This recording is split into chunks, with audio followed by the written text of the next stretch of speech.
Hey YouTubers, alright, so we're gonna do the fifth wheel hauling with the big truck. So I just want to go over a few things with you here. First of all, no liability, you're on your own, so do what you want, but don't take my word for nothing. So when you're hauling a fifth wheel with a big truck, the reason I decided to do that was these little pickup trucks, yes, people will pass you at 80, 90 miles an hour in a diesel thinking they're awesome, but they're running around on pizza cutter tires and they act like they're cool. They're going to set that thing into a turn one day on them little tiny tires, and on a 100-degree day when that tire's overworked, and they're going to have some issues. But I hope not. I just think it's funny how they love to show everyone their big diesel pickup, but the fact of the matter is they don't have that much rubber on the ground. So when you're using a big rig, many advantages to it. One, power wise, this thing just runs up and down hills with that fifth wheel attached. Number two, I got 10 tires on the ground instead of 4, and they're much heavier, much bigger tires, heavier weight class, the whole 9 yards. So what I did when I had this idea was I went to my trailer and I measured the fifth wheel pin, and then I went to a regular trailer and I measured the fifth wheel pin, and I'm like, wait a minute, that's the same. That's awesome. So I got the idea that it would clip in and work, and sure enough, I hooked up and ran around and it did. But then the other issue is tractor trailer has air brakes and your camper has electric brakes. So here's what I did. If you look there, you'll see a few wires. I ran a few extra wires here down straight to the battery, so you can leave it hooked up or you can unplug it.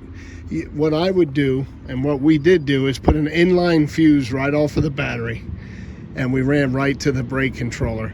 If you really want to not have to do any extra work, what you could do is find a circuit when your ignition switch is on, that circuit powers up, and come off of it and make sure you're on the after the fuse side of it. That way what's going to happen is if you ever have a short, it'll just pop the fuse and there's no worries. I didn't do that because I didn't want to overload another circuit with anything. So what I did is I ran straight from the battery.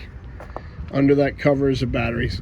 I came up and I ran my wires in. Now the way this works, you have 4 wires coming off the brake controller, and I'm going to show you a little wire diagram for that. But your brake controller has most of them. If maybe it's different on some, but I've never seen it different. You have black, white, red, and blue. Black and white are your powers. White is ground. Black is 12 volts.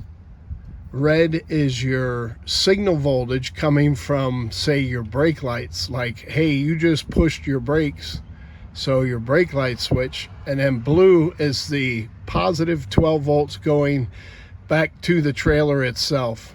So 12 volts is going into that thing all the time. The red wire is simply a signal going in saying, hey, the driver is on the brakes. The blue is what the box determines is the proper amount of voltage going back out to the trailer. It doesn't just send 12 volts to the trailer. It does it in increments. And inside that box is something along the lines of like a pendulum. So when it feels you hit the brakes, it starts to send more and more voltage back to the trailer. And the longer you stay on it, the voltage will usually start climbing up until it sees it, it's slowing down. And then it'll hold that voltage steady. Now I also had to put a little box on here, a little hoppy box, and what that does is I needed to separate my brake lights from my left turn and right turn signal. So the domestics run that through the brake turn signal switch, whereas the foreign companies, I'm trying to get this right, the foreign companies have individual left turn, right turn, and brakes and driving lights. So I needed to install this box. That way when my left and right turn signal goes on, that box then puts that voltage through to the trailer left and right. But it also allows for me to go to the brakes and have it put the voltage to the side that is blinking. So if I have my right turn on in the brakes, that would normally light up both elements. But because I put that European Hoppy box on there, what that box does is it interrupts left turn, right turn, and brakes when they're all on. That way it sends right turn to the back and the left side just lights up solid. I hope that makes sense to you. But anyway, I'll put that part number in the notes as well, or show it during this video. So anyway, also another thing, you want to put these fenders on. I had these old girls laying around, so I just made up a bracket on the back, bolted it on, bolted the fenders to it, and then it actually bolts up to my factory not really mud flaps, but whatever you want to call those, fender flares, fender whatever, fender tire covers, either way, whatever you call that. This is bolted to them by 3 bolts in the front, and then when you come in the rear I just have it bolted to this bar, so it makes it real simple. That quick. I got fenders on there. The reason you want to put fenders on it is you don't want to blister your trailer. A normal trailer will sit up on here and it doesn't care if you're throwing stones up on it. You always have your mud flaps so you're not drilling people running by, but nobody cares about the underside of the trailer. When you have a fifth wheel, that's not the case. You definitely want to care about the underside of your trailer. So I think I got it all covered. When you hit the brakes, oh, we also steal the electric from the brake lights and run it through that box as well, of course.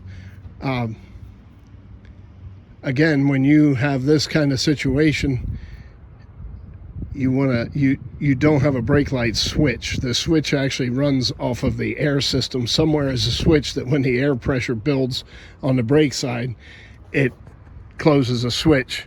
So that's where I had to steal that. You got to go back and somewhere in line interrupt your brake light switch just for the lights to use as a trigger to that box, so it knows to go ahead and light the brake lights on the trailer.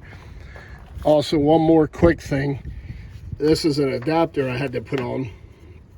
This is a 7-pin RV versus a 7-pin tractor trailer. So see how this is round? Well, as you all know, your RV is flat. So the RV plug, where this one's round, the RV plug is seven blades, I believe they call it. So now what I just did, if I unplug the regular tractor trailer plug, then I plug this in, what this does is adapts the truck right over here to my RV. Then I have a RV extension cord that I use, and this here extension cord just plugs into that. Let me unplug it. I have it plugged in just for safekeeping. But there's my 7-pin. I plug that in to there, and then I stretch it down along the fender and I wire tie it to the fender, and boom, right into the RV. And that quick, it's all good. All right. Hey, thanks for watching.